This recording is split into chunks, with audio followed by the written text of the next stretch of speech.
Salut les amis, bienvenue sur la chaîne. Imaginez la scène, 8e de finale de la Coupe du Monde 2026. Argentine contre Égypte. Le monde entier a les yeux rivés sur ce choc entre Lionel Messi et Mohamed Salah. Le stade est une cocotte minute. Et puis, à la 87e minute, l'Égypte marque. Explosion de joie chez les pharaons. Mais quelques secondes plus tard, le VAR intervient. But refusé. Les Égyptiens deviennent fous. Les Argentins respirent. Et en quelques heures, c'est l'incendie mondial, accusation de corruption, protection de l'Argentine, complot FIFA, menace de mort sur l'arbitre français François Le Texier. Tout le monde crie au scandale. Mais aujourd'hui, Pierluigi Collina, le grand patron des arbitres de la FIFA, a décidé de briser le silence dans une interview exclusive sur le site officiel de la FIFA. Et ce qu'il dit va faire débat pendant des semaines. Dans cette vidéo ultra complète, on va tout reprendre depuis le début. Le contexte explosif de cette Coupe du Monde, les polémiques précédentes, le match Argentine-Égypte minute par minute sur les faits litigieux, les explications détaillées de Collina, les règles VAR décryptées, et surtout mon analyse sans langue de bois. Si tu veux comprendre vraiment ce qui s'est passé, reste jusqu'à la fin. Like la vidéo dès maintenant, abonne-toi et active la cloche. On attaque direct. Mes amis, cette Coupe du Monde 2026 est en train de rentrer dans l'histoire, mais pas forcément pour les bonnes raisons. Dès les phases de groupe, on a senti que l'arbitrage allait être un sujet brûlant. Le nombre de matchs est énorme, le rythme est infernal, et la pression sur les arbitres est à son maximum. On a déjà eu plusieurs affaires qui ont fait monter la tension. L'affaire Balogun avec des décisions très contestées. Le match France-Paraguay où certaines fautes ont semblé tolérées d'un côté et sanctionnées de l'autre. Le carton jaune maintenu sur Michael Olise qui a fait hurler les supporters français. Et puis arrive ce 8e de finale entre l'Argentine et l'Égypte. Avant même le coup d'envoi, la polémique est déjà là. Les Argentins sont furieux que François Le Texier, un arbitre français, soit nommé. Ils crient au complot anti-Messi, rappelant certaines décisions passées. De leur côté, les Égyptiens arrivent avec l'espoir de créer l'exploit face à l'Albicéleste tenante du titre. Mohamed Salah, leur star, est en mission. Le match est intense, engagé, technique. Mais deux décisions vont tout faire basculer et enflammer la planète foot. Au coup de sifflet final, ce ne sont plus les Argentins qui se plaignent, mais les pharaons. Ils accusent Le Texier d'avoir refusé un but valable. Les réseaux sociaux explosent. Les médias égyptiens parlent de « vol historique ». Gianni Infantino est directement mis en cause. C'est dans ce climat de guerre que Pierluigi Collina, l'ancien arbitre italien légendaire, aujourd'hui responsable de l'arbitrage à la FIFA, sort du silence. Collina ne parle pas pour ne rien dire. Il pèse chacun de ses mots. Voici ses principales déclarations. Sur le niveau général de l'arbitrage. Dans l'ensemble, nous sommes satisfaits. Cependant, avec un nombre aussi élevé de matchs disputés sur une période relativement courte, il est normal que certaines choses ne se déroulent pas comme prévu. Lorsque cela arrive, ils sont prêts à redoubler d'efforts pour s'assurer d'être parfaitement préparés pour le prochain match.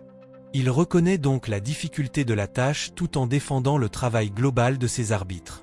Sur les accusations de corruption et d'influence.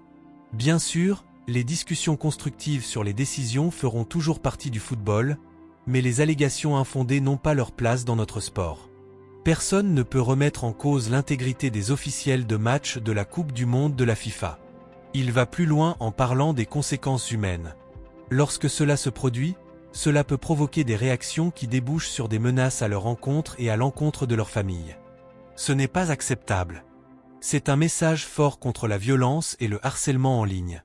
Concernant Gianni Infantino, personne ne peut prétendre que le service de l'arbitrage de la FIFA puisse être influencé par qui que ce soit, pas même par le président de la FIFA. Il a toujours manifesté son soutien total à l'équipe FIFA Team One tout en nous faisant confiance pour travailler en toute indépendance. Les arbitres prennent des décisions en toute honnêteté, et tout comme les joueurs et les entraîneurs, ils s'efforcent toujours de donner le meilleur d'eux-mêmes.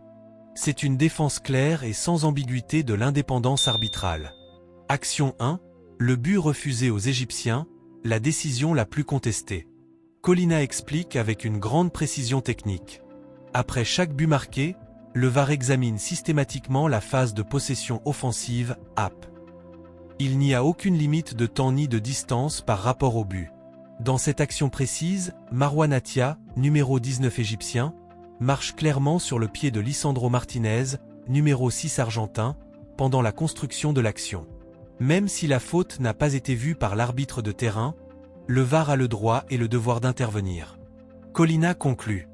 Nous considérons qu'une faute est une faute. Que la faute semble évidente, ou non, si l'arbitre ne l'a pas vue sur le terrain, le VAR peut intervenir. Action 2, le pénalty non accordé à l'Argentine. Dans les dernières minutes, contact entre Mohamed Salah et Julián Álvarez. Selon Colina, l'arbitre et le VAR ont jugé qu'il s'agissait d'un contact normal de jeu. Le défenseur touche d'abord le ballon avant de faire un contact avec l'attaquant. Un défenseur qui touche d'abord le ballon puis effectue un contact normal de jeu n'a pas commis de faute. Il reconnaît toutefois qu'il existe toujours une part de subjectivité dans ce genre de décision, mais il affirme que le protocole a été respecté de manière cohérente tout au long du tournoi. François Le Texier. L'arbitre français de 35 ans sort plutôt grandi de cette affaire. Colina l'a soutenu de manière implicite mais claire en validant ses décisions et celles du VAR. Malgré la pression énorme avant le match, les Argentins qui criaient déjà au complot, malgré les insultes massives après le match, malgré les menaces qui ont circulé sur les réseaux, Le Texier a tenu bon. François Le Texier est conforté par les propos de Colina. Il reste en course pour arbitrer d'autres matchs importants. Les Égyptiens, eux, sont dévastés. Beaucoup estiment que ce but refusé leur a volé un quart de finale historique. Du côté égyptien, la déception est immense. Mohamed Salah, qui a tout donné, a vu un but historique lui être refusé. Les Pharaons avaient réalisé un match exceptionnel. Beaucoup d'Égyptiens estiment qu'on leur a volé leur quart de finale de rêve. Pour eux, marcher sur le pied de Martinez est une faute claire, et le contact avec Álvarez est un duel normal. Je donne ensuite mon avis personnel. Sur le plan purement réglementaire, je pense que Colina a raison. Une faute reste une faute. Marcher sur le pied d'un adversaire, même si ça ne paraît pas ultraviole à l'écran, ça peut déstabiliser le joueur et influencer la construction de l'action. Le protocole VAR est clair, pas de limite de temps ni de distance dans la phase de possession offensive. C'est la règle actuelle, et elle a été appliquée ici. Cependant, je comprends parfaitement la frustration égyptienne. Parce que visuellement, sur certaines caméras, l'action peut sembler anodine. Le foot est un sport d'émotion, et quand un but est annulé plusieurs minutes après, ça crée un sentiment d'injustice profond. C'est là tout le paradoxe du VAR. Il corrige des erreurs, mais il crée aussi de nouvelles frustrations. Faut-il réformer le VAR? Je vais être très clair. Oui, il faut le faire évoluer. Plusieurs pistes sérieuses sont sur la table. Limiter la durée de la phase de construction, exemple, maximum 15 à 20 secondes avant le but. Ça éviterait d'annuler des buts sur des fautes lointaines. Laisser plus de pouvoir à l'arbitre de terrain sur les appréciations subjectives. Rendre les images VAR plus transparentes pour les supporters dans les stades, écran géant avec les images réelles. Les règles ont été appliquées correctement sur le plan technique, mais la communication de la FIFA reste perfectible. J'aborde aussi les réactions des stars, Messi qui reste silencieux, Salah qui a leaké certains posts virulents, les déclarations des entraîneurs. Mes amis, que vous soyez team Argentine, team Égypte, ou simplement amoureux du foot, une chose est sûre, l'arbitrage restera toujours un sujet brûlant. Pierluigi Colina a parlé. Il a défendu l'intégrité de ses arbitres. À vous maintenant de vous faire votre propre opinion. Dites-moi en commentaire. Coche épaisse blanche selon vous, le but des Égyptiens devait-il être validé? Coche épaisse blanche, la FIFA protège-t-elle l'Argentine? Coche épaisse blanche, François Le Texier a-t-il été bon sur ce match? Likez massivement si cette vidéo vous a plu, partagez-la à tous vos potes foot, et activez la cloche pour ne rien rater des prochaines analyses.